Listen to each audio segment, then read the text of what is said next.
You're watching Voiceover. How did you do it? At voiceoverpodcast.com, where we talk to seasoned, successful voice actors to find out how they did it. I'm your host, Ian Kleinfeld, and you can find me at voicebyian.com. I'm on Twitter, Instagram, and Facebook at voicebyian. Hello, Mel Allen. How are you? Hey, I'm good. How are you? I'm doing well. So for everyone listening, this is Mel Allen. He is a voiceover actor. He is a coach. He is a producer, a demo recorder, and a radio person. I don't know if I say DJ, but I like to think a personality, an on-air personality. on-air personality. That's exactly it. Yeah. So I cool. hope that I have one anyway. Otherwise, why am I there? Definitely.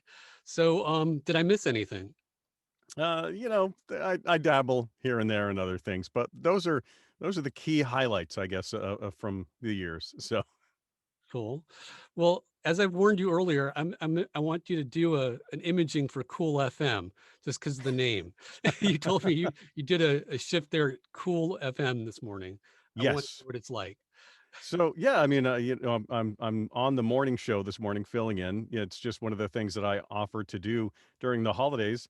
As I mentioned before we started recording here, I keep myself busy during the holidays. So I'm setting up client meetings. I'm offering to fill in for people who are on vacation with a local radio group that I work with. And so yeah, I'll just go in there and I'll be, just be like, hey, it's the 80s at 8 on Cool 105.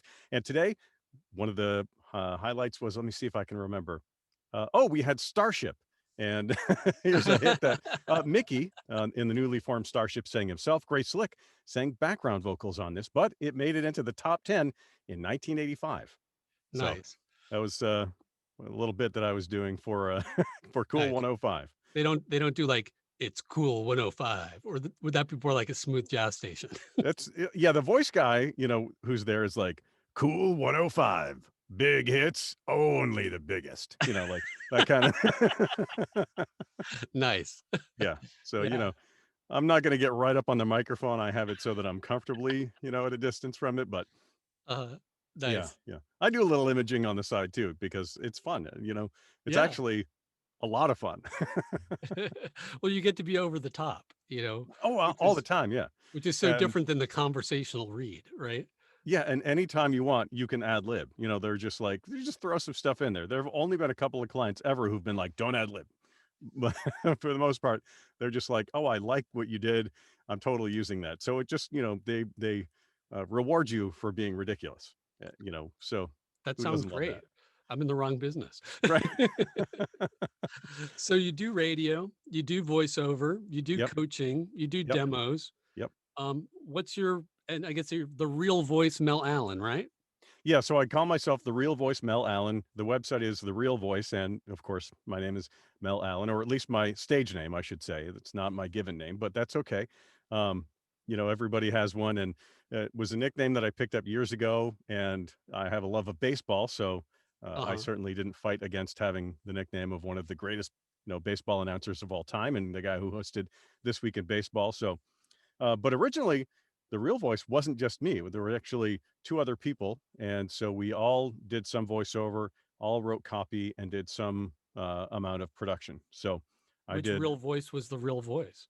Well, ultimately, I guess I was. I'm the one who stuck around. So the others just kind of tapered off and decided that they wanted to be less involved in that. So one wanted to be more involved in journalism. The other one actually took a sales job, and uh, so I stuck around and kept doing the voiceover. So All right, great. Well, the real voice Mel Allen. that's right. So how did you get started in well, let me ask actually, what were you doing before you started doing voiceover? I guess you were in radio, but before that. I was being a kid, Yeah. basically. I mean, I got into voiceover when I was in high school. I mean, I Okay. got into radio, I should say, in high school, and very quickly after that, I think it was 1987.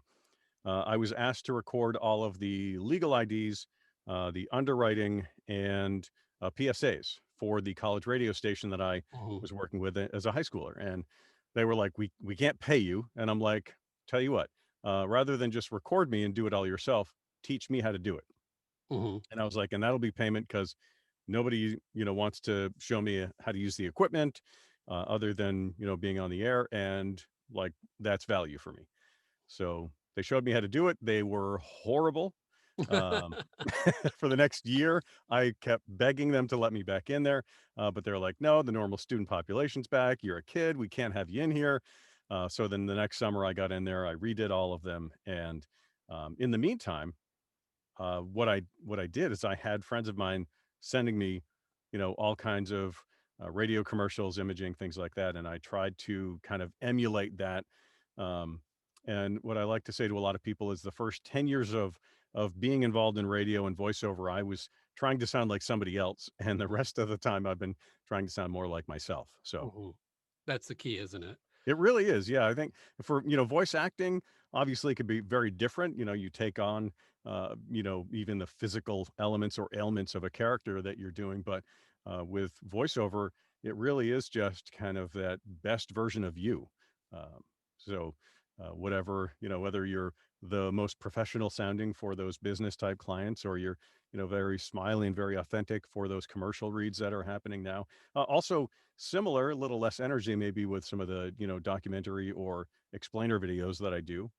But I just feel like I'm much more myself these days when I do things. So I guess I was a kid before I started doing voiceover, and I've just kind of grown up with a microphone in my face ever since I was in high school, and I just kind of got used to it. Mhm. And And so that's be what's that? how did you go professional? It was actually I ended up getting a job after a spring break trip where I met some people at a local radio station, um, and we got to talking. My girlfriend, first thing out of her mouth was like, "Oh, we work at college radio," and I was like, Please don't tell them about this is embarrassing. Our skills aren't anything compared to theirs." And so um, about a week later, maybe 3 days later, 4 days later, we were sitting there at a bar having drinks, and they were bored, and they were like, "So tell us about your college radio experience." And so I told them all about, doing the voiceovers, the IDs, the PSAs, etc. And they were like, "And you know how to do all of that?" And I was like, "Yeah." And they were like, "Okay, you actually should come in for an interview. We need somebody in production." And I was Nice. like, "Okay." So uh, right after, within a week after getting back from that spring break trip, I had a full-time job in radio. And That's amazing. I didn't initially do any voiceovers. I was only doing production for other people in the building. And then I just started doing little things. And somebody that I worked with in one of those called me up and just said, "Hey, I've got a client here. They're looking for a new voice, and they're willing to pay you $20. You interested?" And I was like, $20? Heck yeah. And that That's was like, before voices.com. yeah, back then, I mean, back then that was, that was like several hours of radio, pay per hour. So, Right. as a pretty young guy, I wasn't making that much, and so it was pretty cool. And then I just started getting more calls, and they referred me to other people who were giving me calls, and before I knew it, I had kind of all of this, what I called back in those days, mad money, which is money that wasn't in my budget, and I could do Mhm. anything I wanted with. Right. So so I was like, I've got a lot in my I've got more in my kind of mad money account than I have in my regular bank account. So there might Nice. be something to this. And so that's when I really started actually um, trying to get more jobs, and not just, field phone calls from friends. So And how old were you then? that was probably about when I realized it, I was about 28. Okay. Yeah. Yeah. Yeah. So a couple of years back. Yeah, so now you're 31, right? Right. Right. Exactly. So then you just started doing that and kind of rolled that into a full-time job. Yeah, I just well, I stayed in radio honestly throughout most of the years. I've just kind of kept my touch with and my toe in the water with radio, but it switched from being just kind of like a hobby on the side to being uh, a solid part-time job. I made almost half of what I made from the voiceovers, where the radio was just a great way to, you know, stay motivated, stay active, keep a regular paycheck coming in, and the voiceovers was a little bit more budgeted, but it was, a very respectable income. I mean, I was a producer for a top morning show in our Mhm. area for 2 years, and during that time, literally half my income was coming in from voiceovers. So, Nice. pretty decent way, and it kept my production skills sharp too. I'll tell you. Nice. And you're where in Vermont? I work out of the Burlington, Vermont area, so that's Okay. the largest kind of area. The market is called Burlington Plattsburgh, and depending on the year, it can be number 135 or 139 or something like that market. So Okay. And not then, not the hugest, but respectable numbers that are being pulled in. So right. And you, of course, do voiceovers from all around, not just from Burlington.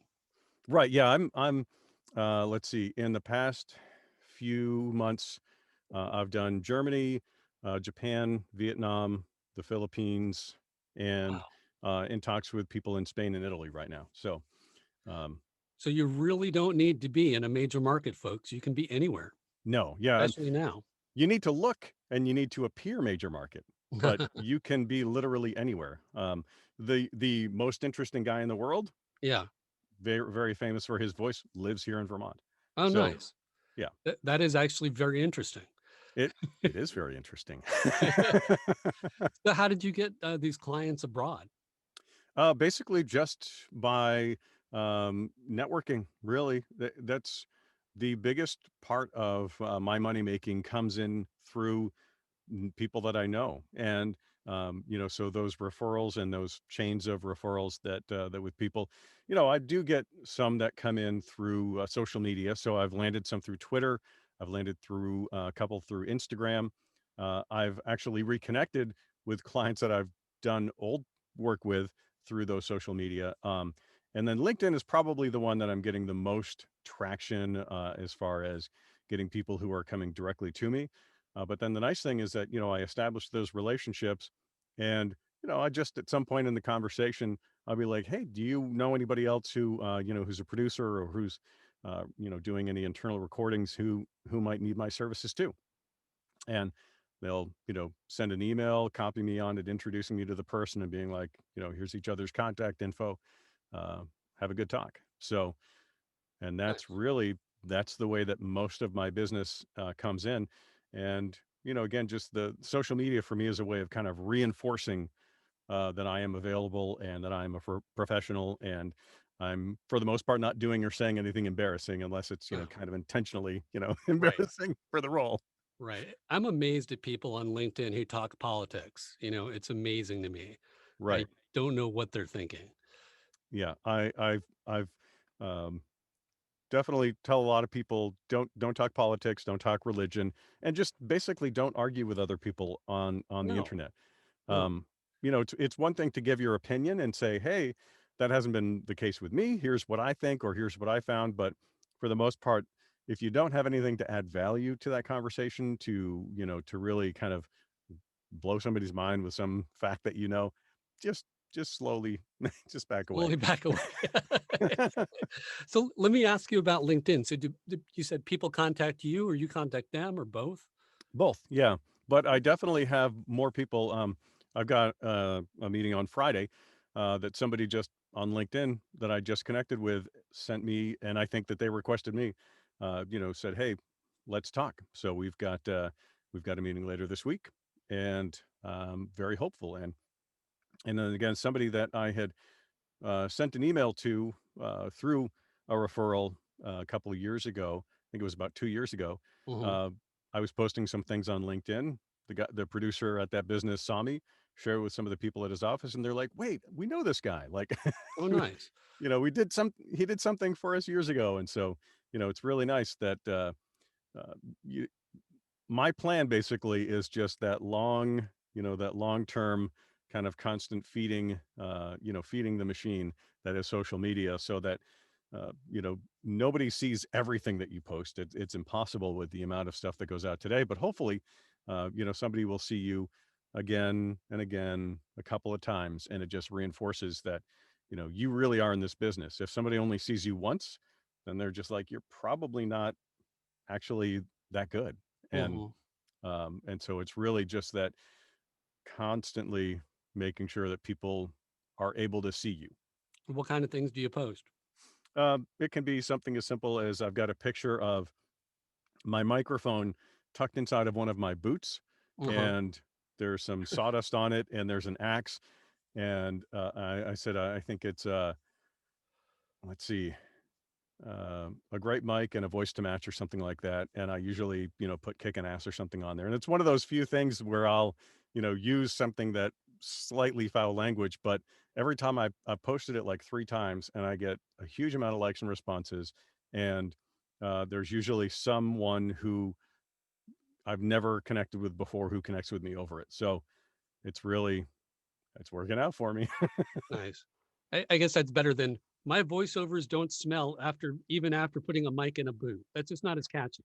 It's yeah, it doesn't grab you as much. So No, no, I yeah. think yours is better. Yeah, Keep this is going the that one. mic. This is my damaged mic that's the one Okay, that goes in the boot. Nobody can tell it's damaged. It works fine, but it's my that's my model nice. because Okay. the other one is up here on the shelf What where it stays is that? nice What are and you using safe. right now? So yeah, What's I got this a one you're couple of using? mics. It's that's one of the things that I've definitely learned is have equipment, have multiples of equipment, and not just for namesake. I mean, obviously, I do buy big names because I can afford to now. Um, when I started out, it was cheaper microphones. It was very budget friendly microphones. Studio Projects B1.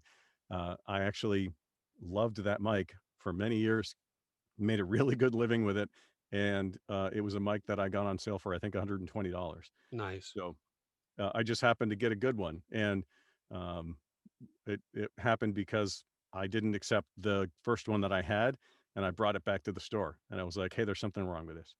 And Okay. so they pulled a couple off the rack, and we plugged them in and tested them, and the first one that didn't have big, self noise Right. waves when it was just plugged in, and picked up my voice well.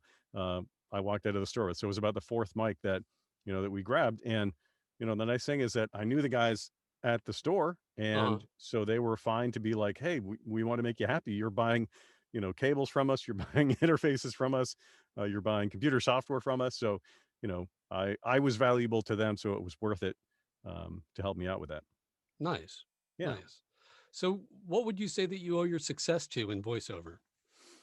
Consistency, consistently being professional. It definitely is an interesting thing working as a background in radio. I played different characters. Mhm. I was kind of this idiot who lived vicariously when I was the producer of the morning show as one of the third guys in there. They wanted me to at least be entertaining, and so I had a role to play. And sometimes people would conflate that with who I am really, and so I realized that was when the real voice kind of had its own, you know, started to develop its own brand. And I'm thankful that I went through that process, but it was because I needed to separate myself from who I was on the radio on that show to Uh-huh. who I was professionally, and really, make sure that I took that tack of being professional. And so, just that consistency in serving up a professional website, a professional attitude, professionally made demos. Yeah, some of them I've made myself. Uh, that's because I have a background in You're a production, and when professional. yeah, when you fully produce thousands and thousands of pieces, of commercial radio and TV. I mean, the audio that I've done has been used on TV commercials multiple times, as well as radio commercials and imaging and things like that. And so it definitely makes a difference. People can tell immediately. When I was a producer at a TV station for a short stint that I did, uh, I would listen to demos all the time, and you could very quickly separate, who was making their own homemade ones and who is doing it professionally. So, Yeah, I can't um, imagine trying to make my own one. That just seems like really stupid. yeah, spend your money wisely. There are Yeah. definitely people out there who want to charge you, three, four, $5,000 for some package that involves a demo being made. But when you break it down, you have to realize that they're spending the least amount of money often on your demo. And if you're somebody who is just spending that much money on your demo, the reality is, can you match that? Because a demo is it's your calling card, right? It's Mhm. saying, this is what I can do for you. And if you can't deliver that kind of quality consistently, then that demo doesn't actually represent you, and it's going to potentially cost you, both in clients who aren't happy with your work, who are like, man, he has a great demo, but I can't get that quality out of him. Mhm. And um, and that definitely, I've seen that happen. As a matter of fact, I got a job imaging for TV because of somebody who was like that. They had the contract signed. They were, everything was done, and he just couldn't match the quality and consistency. And they said, basically, you broke the contract. And they said, hey, do you want to pick up the rest of the contract? And so I said yes. Nice. I'm secretly terrified of that. I guess it's not a secret anymore, but Yeah. I'm But secretly terrified that I can't match the quality of my demo because, you get coaching, you get direction, and and I've been working really hard taking classes and taking coaching and practicing and all this. So I think it's just one of those, standard insecurities, but yeah. I'm always afraid of that, but what are you going to do? I Well, mean, except work the hard. the thing is, I mean, we all have, I think, at least I know I do, anxiety and insecurity and things like that. And the reality is that many years, for many years, I was working with other people, and I wasn't able to deliver really good quality voiceover. And Wow. so I would get coached when I was doing it, and the reality is that I had this voice in the back of my head that would, kind of be saying like, "Oh, that wasn't a great take." And I would be quiet and I wouldn't say anything and I'd let them say it. And I started realizing like, okay, that voice in my head is now being trained as well to Mhm. be able to be a booth coach. So when I'm in and I'm recording stuff, that voice now is I listen to it immediately. I'm like, I don't like that take. I didn't like the energy. We're going to do that one more time. And so you got to that's what I think all of the coaching, all of the training is for that voice inside your head so that it's not just this negative voice. It actually can be a constructive critic Mhm. who's there to help you do better. But you've really got to learn to trust yourself in that and really take that advice that you get when you are in a directed session or you get feedback from somebody, take the look for the silver lining in that on how you can do that better. Absolutely. I love direction. I Yeah. absolutely do. I just, I I would say maybe I crave it. I don't know. I just think it really brings out the best in what I do, Hmm. and then I'm not wondering, is this what they want? If they actually tell me what they want, then I know, and I Yeah. can do it, and I can do it fine. I'm told that I take direction really well, which is apparently a great skill, That but is very good skill. Yeah. it's amazing how often you don't get that. Yeah, there are definitely people out there who, they're very deflated when uh their first instinct on a script isn't what the producer or director is looking for. And the reality is that your job as a voiceover talent or a voice actor is to match the voice that's in their head or get as close to it as you can. Mhm. So it's not the voice that's in your head you're trying to go for, it's the voice Mhm. that's in theirs. And Right. the more you get to know a client, the better you can deliver for them. I am meticulous, and I think it's one of the things that's helped me about being successful both in production and in voiceover is that I save every file.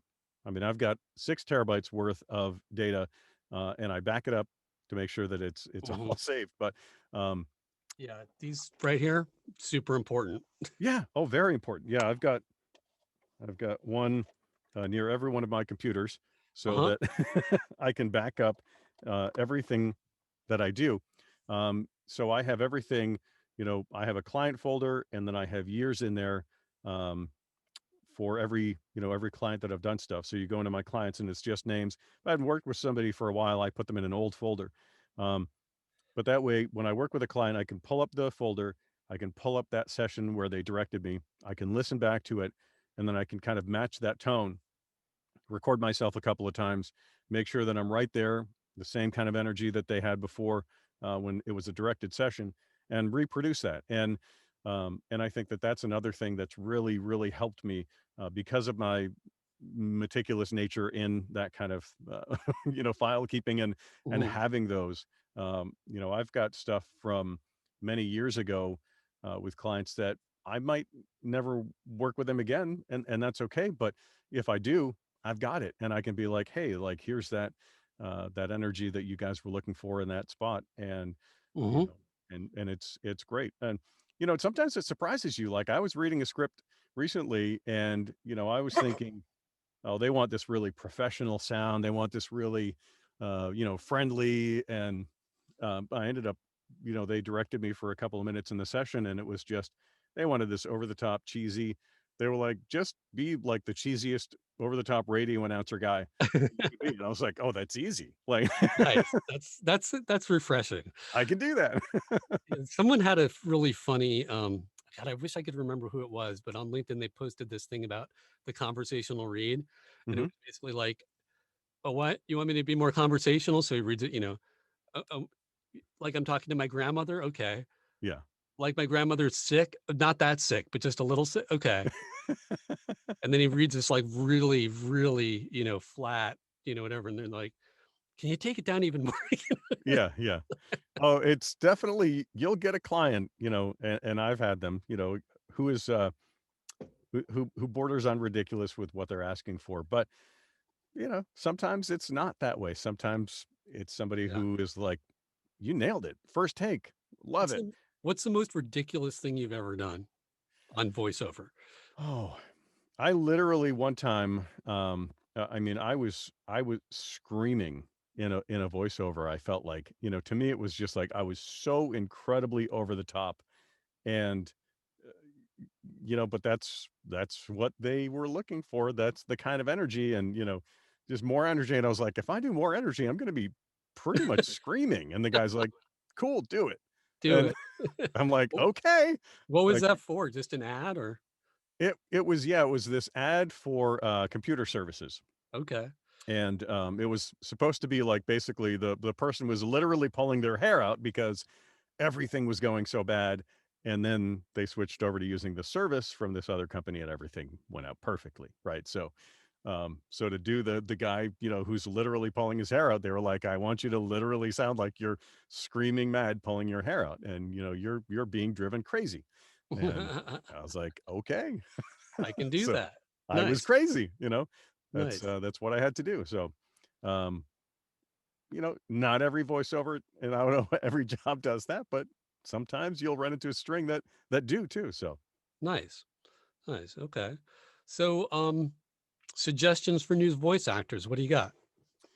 uh, keep in mind that the folks who are out there that are going to work with you are after your money, right? Like, it's very rare that you're going to find somebody who's offering you totally free advice. I try to do that in my podcast, make it just a free conversation that I'm having with people where I'm giving them good information. But ultimately, part of the reason I'm doing that is because I'm putting back together my coaching packages. Mhm. That's just that's just true. Like, I kind of let them lapse for a while, and I kind of let my notes get messy, and I didn't treat it like I do with my audio files.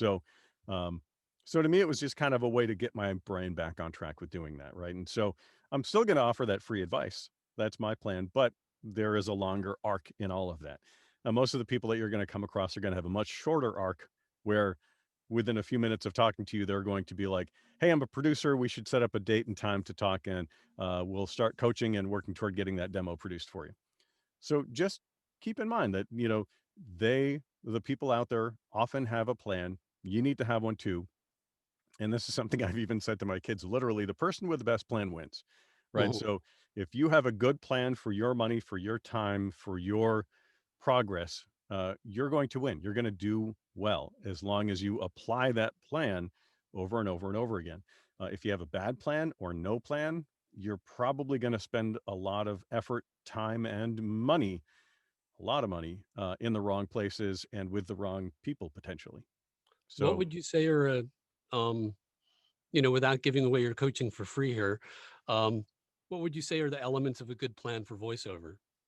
So I think definitely understanding that you've got a good space, you've got good equipment, you are working with good clients, and that when you're hiring somebody to be a coach, that you're checking them out. You're doing your homework, doing your diligence, not just accepting on face value that somebody is a good coach.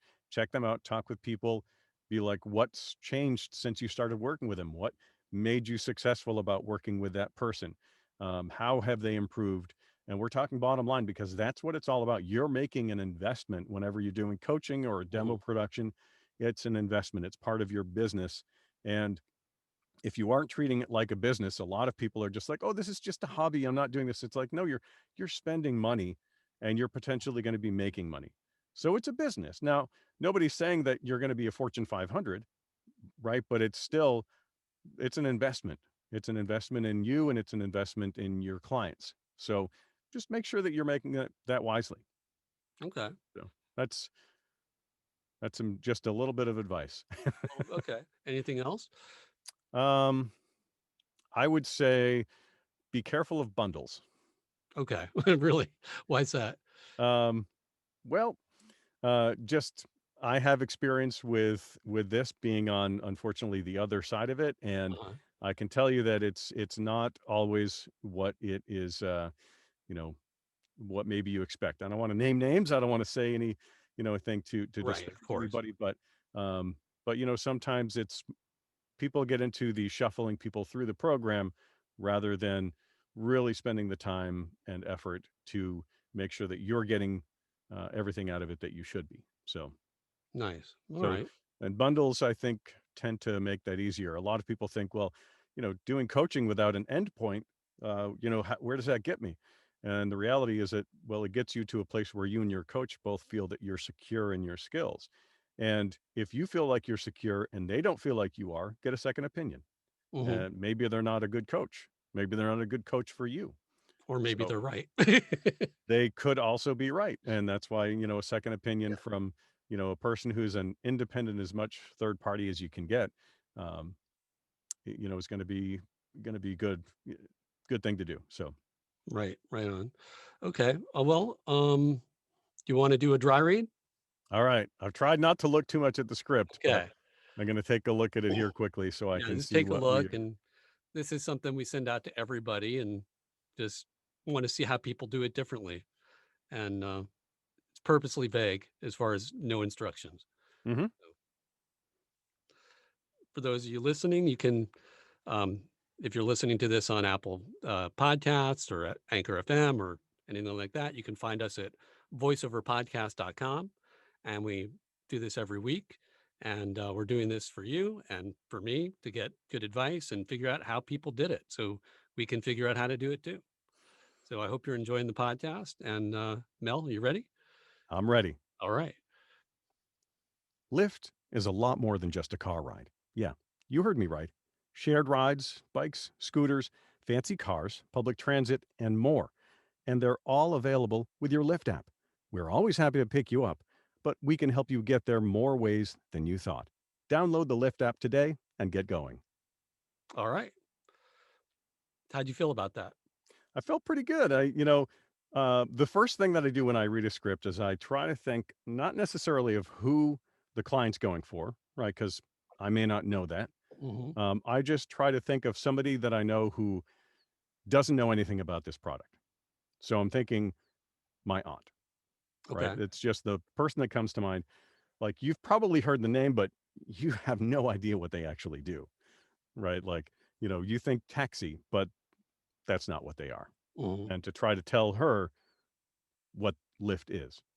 So now, Hmm. obviously, it's not all of the verbiage that I'd use, but if I try to picture her in my head and try to think of, you know, I'm informing you and I'm being friendly about that and I'm being nice and I'm like, and I don't want to at the same time make you feel like an idiot. Right. Right. Mm. So that was just kind of that voice that kind of came into my head as to how I would tell her about this. Right on. And that was going to be my next question is how did you come about that read? So you answered it already. There Thank you you. go. All right. Audition suggestions for newbies or relative newbies. Sure. Um, a lot of people spend way too much time auditioning. Um, and I think that that's one of the problems with the pay to play sites Yeah. is that you'll even hear, I've even heard people, and some of them have been coaches, saying auditioning is your job. Auditioning is not your job. Auditioning is part of your job, but ultimately your job is landing the voiceover gig. It's landing the job. That's your job, right? Mhm. And delivering it well and delivering it on time and delivering it professionally for and consistently for your clients. That's your job. Now, auditioning is an important part of the job, but basically you need to treat an audition like it is the job. It is good to do a lot of, trials and improve your craft as you're getting going, right? And to Mhm. make sure that you're auditioning regularly. I do audition all the time, but sometimes it's literally I'm like looking at a piece of paper on my wall that I've tacked up with an interesting story, and I'll, read the headline in the first paragraph and, think of that as being like an audition. It's an audition isn't necessarily just something that you find on a pay to play site. An audition is any time that you're sending out stuff to a client in hopes of landing and being picked the person for the job. Now, yeah, there are, the calls that casting companies will do, and that managers and agents will send you, and those definitely are a bit more the job, right? Mhm. Right. Like, because they're actually closer. And sometimes I've actually been lucky where the audition was actually the final product. As a Yeah. matter of fact, if you look at the Spalding voiceover that I did, I think it's on my demos, or I know it's on my email signature, but um, that's a voiceover that was the audition. And it was actually a modified audition because the client sent a producer that I know the copy. Uh-huh. They changed it a few days later, but they never told him anything about which one of the auditions that he sent in that they liked. They just said, "We're going to use this one." Nice. And he's like, "Oh, okay. Do you want me to set up a session with him?" And they're like, "No, no, we're going to use this one." That's great. I've And had that so, happen once or twice too, where they yeah, just like what I did. So yeah. So, one of and them I I I actually changed one word on. I I basically love it took when the that happens. audition and I just cut in one word and that was Yeah, it. So, yeah. I have a client right now that the let's see, the revisions that they gave me where they miswrote one line, mhm. and they didn't tell me that there's a way that internally they say a word or an acronym. And so I had to re-say the acronym a couple of different ways just so that they could splice it in, and had to redo the sentence that they had swapped around. We pronounce it Grammatically, it sounded fine. acronym. Yes, Yeah, acronym. Yeah. acronym. So, hey, you know what? If that's what the client says, Exactly, that's how it's pronounced. if you want me to say broccoli instead of broccoli, like Broccoli. we'll say broccoli or broccoli. Yeah, I don't care. And that's part of the thing is that a lot of people say you have to have thick skin, and in a way you do, because you will occasionally have somebody who is going to be a little more mean in their feedback. Yeah. But for the most part, I think really you just need to have thin skin. You just need to acknowledge that somebody said something and let it pass. Like, is it helping me? No, then I'm just going to let it pass. I'm just going to move past that, and, just be transparent kind of to that kind of feedback that if it's not getting you anywhere, it's not helping. Move past it. Well, if you don't have a huge ego, you don't need as thick a skin, I think, you know? Yeah. Yeah. Well, I think that a lot of people definitely get an ego. I think that that is a holdover, especially for people who have come into this from the radio end, which, and broadcasting end, which is a lot of people. I met a lot of people, probably even for a little while, had a big ego of my own, but Mhm. um, thankfully, I moved beyond that. It's not going to help you. So again, move beyond it. People are looking for a grounded and Mhm. authentic voice. Somebody with a huge ego who believes that they're right on every take, Right. maybe is not that right person. Would you almost say they're looking for the real voice? There you Very go. nice. There you go. A little bit of promo, which brings us into self-promotion time. So what would you like to promote? Uh, uh, well, I kind of mentioned it here in your podcast, but I've got my own podcast called Any Voices, and it's anyvoices.com, and also you can find us basically in any of your platforms. I'm having a lot of fun with it, and I guess other people are listening to it, so that's pretty cool. I'm And listening to it.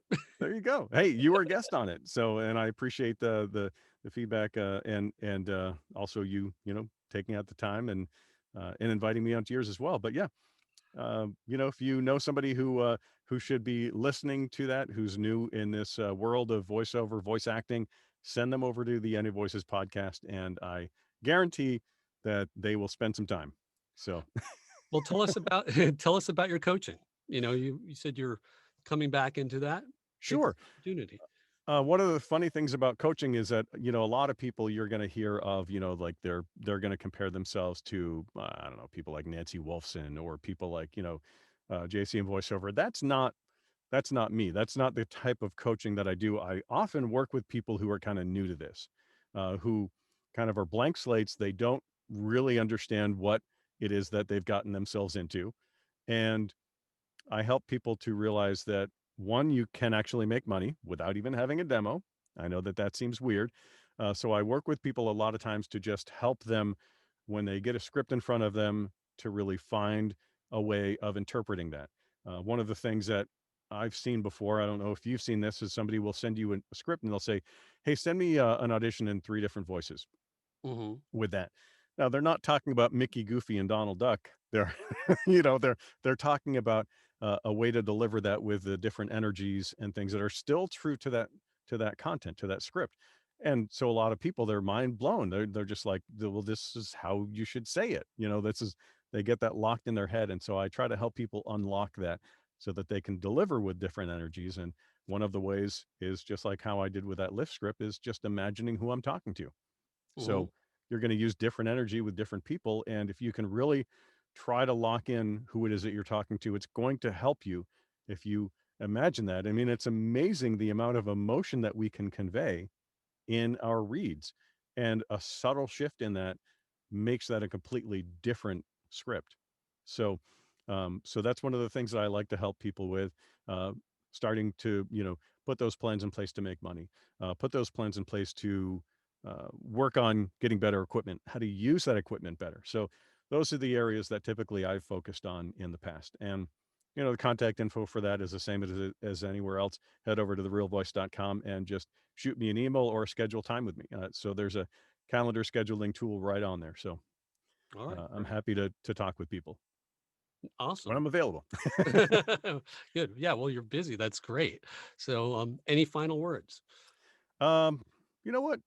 Trust that voice in your head, that it's got feedback for you, but don't always trust that it's the right feedback until you've trained Right. So you shouldn't listen to any voices, but you should listen to any voices. it. Any voices. All right, there you go. See, now you're starting to see where Ooh, where the name for that mind came. blown. Okay. Yeah. Well, thank you so much for coming on the show, Mel.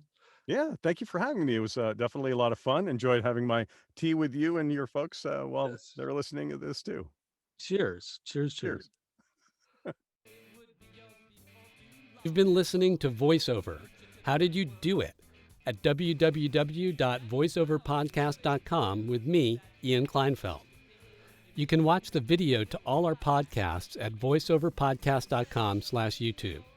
The background track is 1959 by my alter ego Max Rocket, and you can find that and other songs at www.maxrocketmusic.com.